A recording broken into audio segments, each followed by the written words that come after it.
Good morning, everyone. In this lecture, I will be talking about preprocessor, and this is the part one. The rest of the topics will be covered in part two.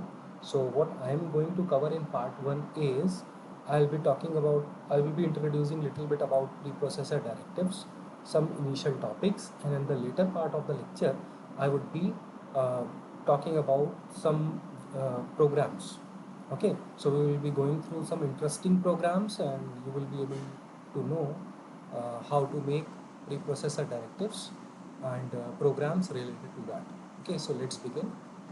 Coming to introduction, preprocessing, what preprocessing is, it occurs before program is compiled. Okay, so when you write your program and when you start compiling it, the first thing that happens is preprocessing. So whenever there is a preprocessing statement, everything that is related to preprocessing, that is done first before the file is uh, given to compiler for compilation.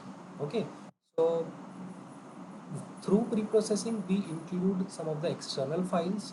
We define some symbolic constants. Okay, so the define keyword is there. So hash define a symbolic constant, and inclusion of external files you must have seen, like hash include stereo.h, hash include conio.h. So those are also pre-processing statements, and their inclusion is happening. The third thing is macros. We can define macros using pre-processing, and we can also do conditional compilation. Suppose I want my compiler to do compilation in a specific manner.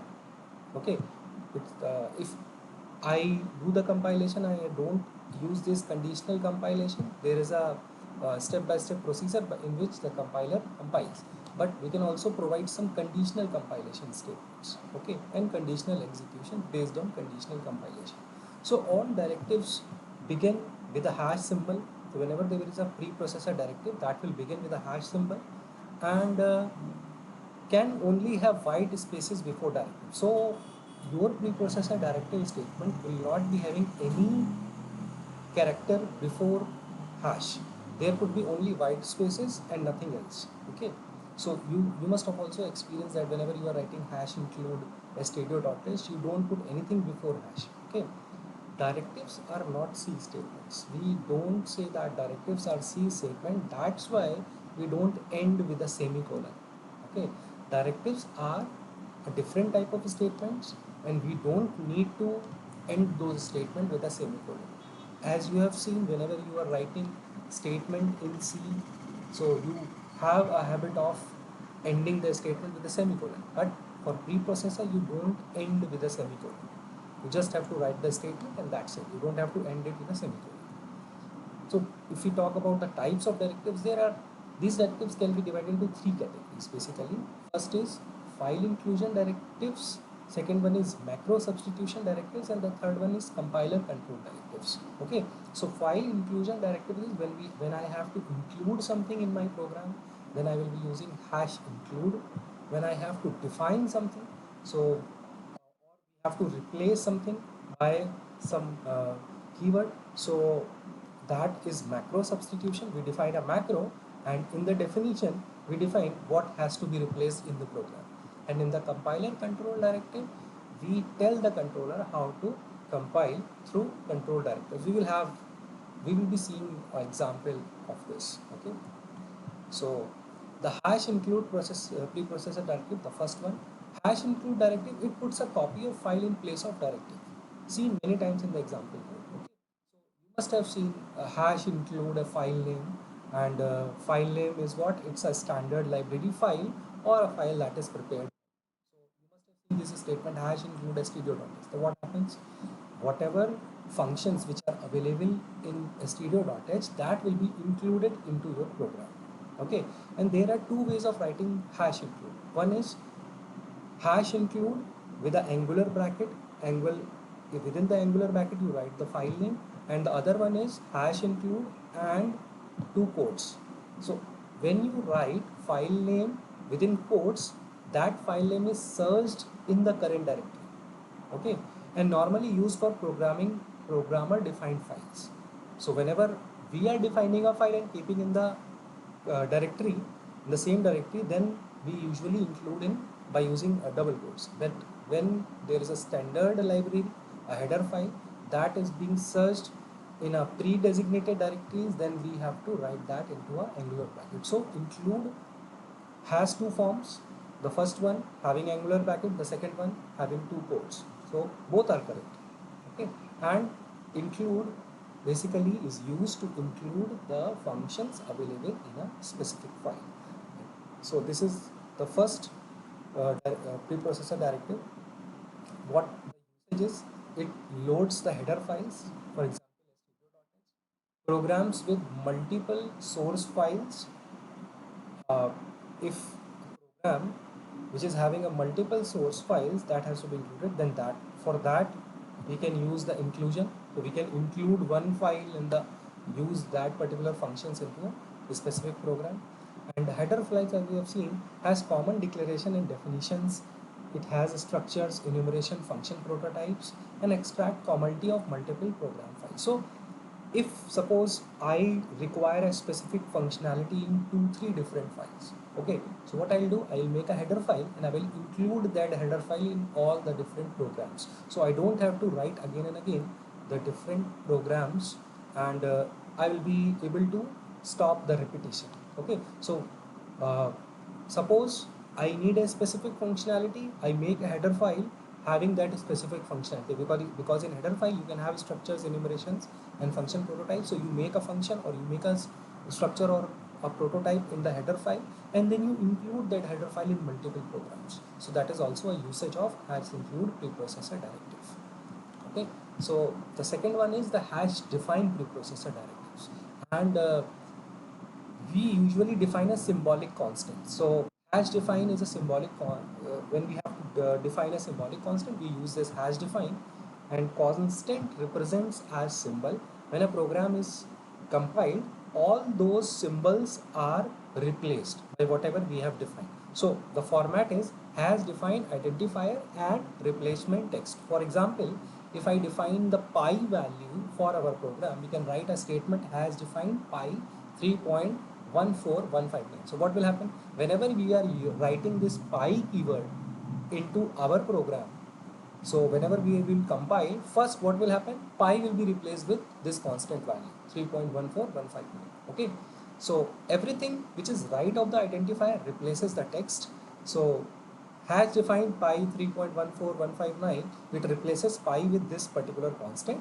And if suppose why we do, suppose I have to use a pi statement, and I want to utilize a specific set of numbers. Suppose you want to use the pi value as 3.14, not 3.14159.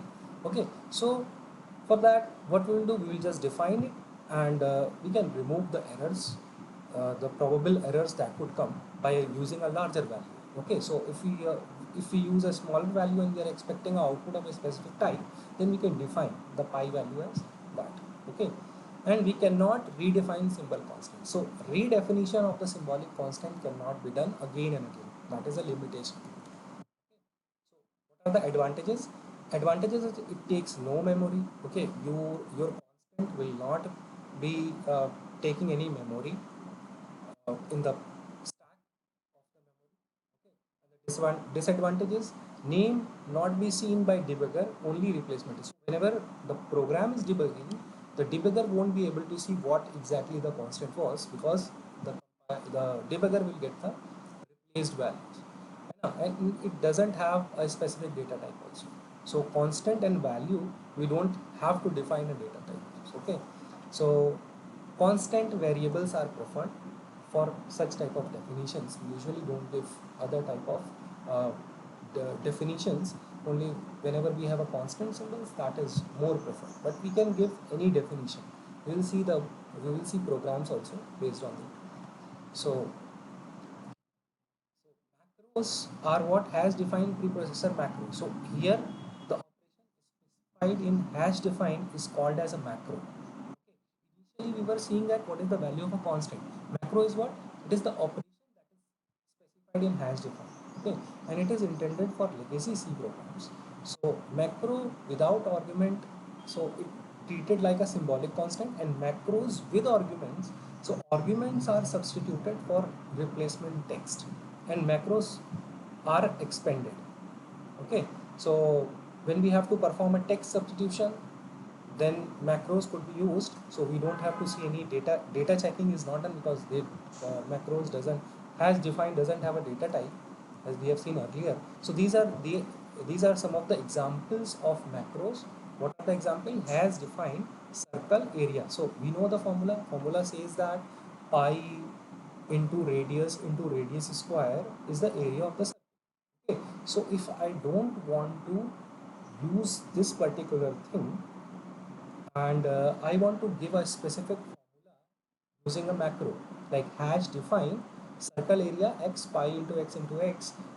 So what will happen, whenever we are passing an argument 4, this entire conversion will be done. Area equal to 3.14159 into 4 into 4. As you have seen, pi is already have a definition of 3.14159. Okay, so we can also use parenthesis, or uh, like in the example, has defined circle area x pi into x, and when we will pass area equal to circle area c plus 2, so your c plus 2 will be passed as a value instead of x. So area now would become what? 3.14159 into c plus 2 into c plus 2, which evaluates incorrectly. Okay, so what will happen? Your multiplication will be done first, and then your addition will be done. That will be a wrong. Okay, so we can use parentheses, but we have to carefully see that whether the parenthesis values are properly being evaluated in the expression or not. That is a limitation, and we have to see it very carefully. So multiple arguments could also be passed. For example, we for rectangle area, we know that what is the formula. We have to multiply the width and height. Sorry, your length and width of a rectangle. So rectangle area would be x into y if we pass two argument x and y. So if I pass a plus 4 and b plus 7, it becomes a plus 4 into b plus 7. Okay, so we have to, since we have used the parenthesis correctly, so your a plus 4 will be evaluated first, and then your b plus 7 will be evaluated, and you will be getting a correct rectangle area. So multiple arguments would be there. Then the other thing is undefined UNDEF. It undefines symbolic constant and macros and can later be redefined. Suppose I have given a definition, and based on something, I am coming to a conclusion that this definition should change to something else. Okay, so for that I will be using undefined. So what undef keyword do? It will be clearing off my previous definitions, and it will give a new definition, and that we have to do it explicitly. Okay, so there are two operators, hash operator and double hash operators. So hash operator is, it replaces the text token converted to strings with the quotes. Okay, what is this? By example we can see hash define hello x, printf hello comma, and a hash symbol with a x. So what it becomes? It will become print hello John will become printf hello John. Okay, so what is happening here? Since we have given a uh, hash keyword after hello, and in the hello macro we are passing John, so hello and John will be concatenated, and you will be getting output hello John. Okay, so for concatenation you can do this thing, right? So but you have to define that what exactly is hello x. Okay, so there is another operator, a double hash operator. What it does, it concatenates two tokens. Okay, so if suppose I have defined hash defined token cat xy and x hash hash y, so it will concatenate both these tokens. So token concatenate OK will become O and K. Okay, so this thing will be there. So we will be having an example also on this two operators, and we'll see a very interesting type of output that comes into the program. The last thing is the conditional compilation. What conditional compilation is? The control preprocessor directives and compilation. Okay, so when we want to control the preprocessor directives and the compilation, there we can use conditional compilation. Cannot evaluate cast expression, size of enumeration. It cannot evaluate the cast expressions, size of operator, or enumeration constant. The structure is similar to if. So if not defined null, hash defined null equal to 0, and if. So suppose in our program we have used null and the null is not defined, so we can do a conditional compilation, and if null is not defined, we can give our own definition as null equals to 0. We can give another definition also, null equal to -1, something like that. Determines if symbolic constant null is defined. If null is defined, hash defined null evaluates to 1, hash defined statement will be skipped. Okay, so if it is defined, then this statement will not run. When it is not defined, then the above statement that would be done. Okay, so this is conditional compilation. We will have a program also on this conditional compilation, and there we will be able to understand. So we can also use else also, since with if we have a else structure. So for conditional compilation also we have a else structure. Okay, how it is being written? The else structure is written as ELIF. So you can see abbreviation. If define, short for if define name, if end diff, short for if not defined name. Okay, so if define is a short for if defined name, and if not defined, if ndef is a short form of if not defined name. Okay, so these are the abbreviations, and el if is used for else if. So suppose you want to give two definitions. If something is this, then give definition, give a specific definition, or if something is incorrect, give the other definition. We will have example also, so no need to worry. So conditional compilation, we can comment out code also. Okay, so instead of we use, see, in conditional compilation we can't use the commenting out thing. Okay, and we can not use nested also. So instead we use hash if 0 code terminated out end if, and to enable the code we have to change 0 to 1. Okay, so we cannot use commenting thing on conditional compilation, but instead of that we can use if 0 code will be commented out, and if 1 then code will be there. So suppose you have written some conditional compilation statements and you want to comment them later on, so that commenting would be done using this particular specific format.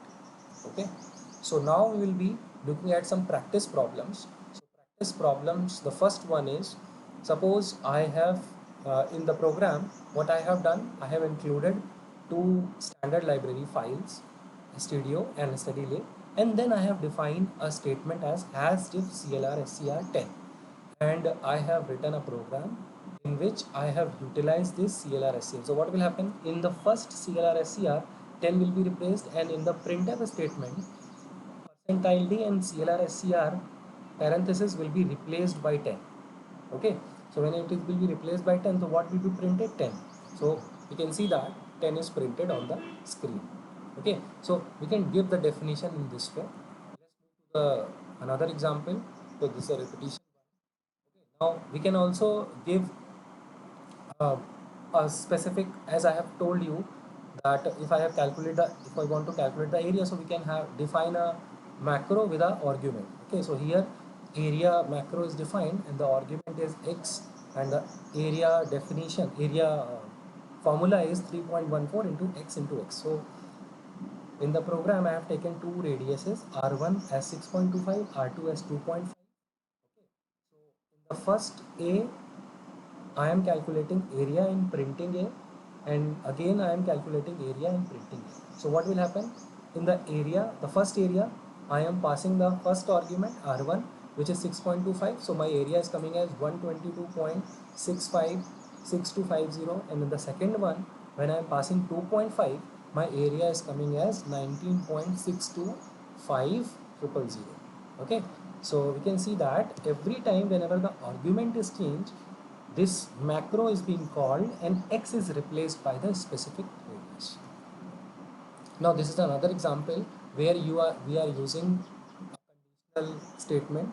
Okay, so we have defined a macro as maximum xy x greater than y question mark x colon y. Okay, so we have I value as 10, j value as 5, k value as 0, and I have used this macro k equal to max I plus plus comma plus plus j. Okay, and then we have printed the value of I, j and k. So what should be the output?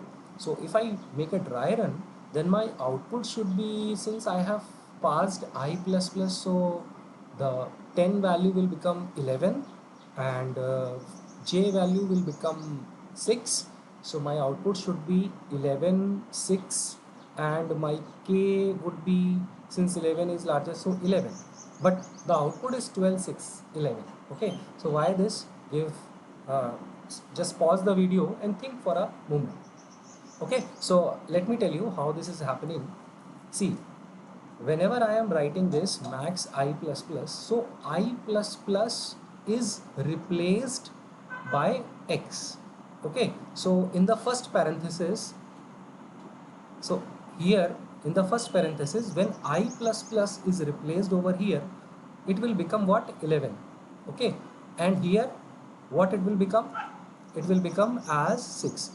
And then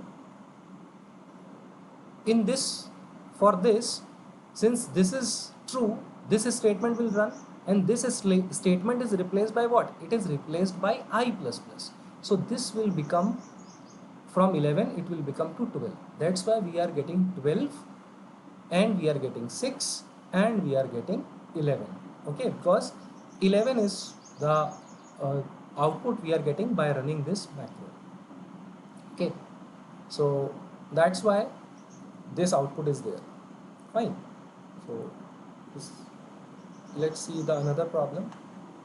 Here we have defined a macro has defined product AB A into B, and we have passed, instead of, we have taken two values x equal to 3 y equal to 4, and instead of x and y we are passing x plus 2 into y minus 1. So if I do this, so let's have a guess that what would be the output. So if I pass x plus 2, so 3 plus 2, and here 4 minus 1, so 3 plus 2 is 5, 4 minus 1 is 3, so your answer should be 5 into 3, that is 15, but the output is coming as 10. So again you have to think carefully that what is happening here. What will happen? X plus 2 into y minus 1 will be passed over here.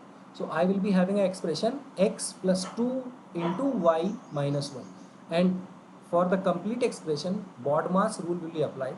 So 2 into y will be done first, so I will be getting 8, then 3 will be added 11, and then 1 will be subtracted, so that's why we will be getting 10. Hope you understand. Now this is a example of conditional compilation. So let's see this main part first. We are printing GFG. Okay, so since GFG is not there in our program, so what will happen? It will check where the GFG is. So we have hash defined GFG 7. Okay, so since 7 is there, now we have some conditional compilation statement. So what we will see first, it will check this one. Since 7 is not greater than 200, so this statement will not run, it will come to this part. 7 is less than 50, this statement is true, so it will do a undefined it will what it will do, we have, since we have previously defined GFG as 7, it will undefine that GFG from 7 to nothing, and it will redefine GFG as 50. Okay, and since this is true, so your else part will not run, that's why you will get 7 as 50 as output. Okay, here we have defined 50, so 50 is the output. So in this way we are doing the conditional compilation. Okay, so in this question we have created a macro called as dim, and the definition of macro is when the macro get two arguments, array and type, then size of array divided by size of type, so it will return this particular value, division. Okay, so when we are declaring an array with size 10, so dimension of the array is so we can find out the dimension as dim array comma int. So what it will do, it will find out the size of the array and size of the type. So size of the array would be 20, because we have created 10 indexes and every place will take 2 bytes, so 20, and the size of integer, as we know, it is 2 bytes, so 20 divided by 2, that is 10. So we are getting output as 10. So in this question we have defined macro a equal to 10, and then in the local scope, that is in main itself, we have again defined a, and we have defined it as 50. So here we are printing in the local scope, that is in the main itself. That's why we are getting a value as 50. So output would be 50. So least recently whatever has been defined, that is there, and we cannot define multiple times, but in a local scope we can define. Globally we cannot define 2 times, but in the local scope we can define. So this is the example of the operator that we have seen, the double hash operator. So we have defined macro as defined f g1 comma g2, g hash as g2, okay, and in the main we are taking a variable var 12 equal to 100, and then we are printing only var comma 12. Okay, so this is not var 12. So what is happening by this macro, when we are writing f var comma 12, this will be replaced by g hash as g2, where g is var and g2 is 12. So it will concatenate both the things, and this entire expression will be replaced by var 12. And we know that var 12 value is 100, that's why 100 will be printed. So this is all that I was supposed to discuss. In case you have any doubt, then feel free to ask. You can give a comment and you can ask, and if there is any flaw, then you can also mention that. Okay, so see you guys again.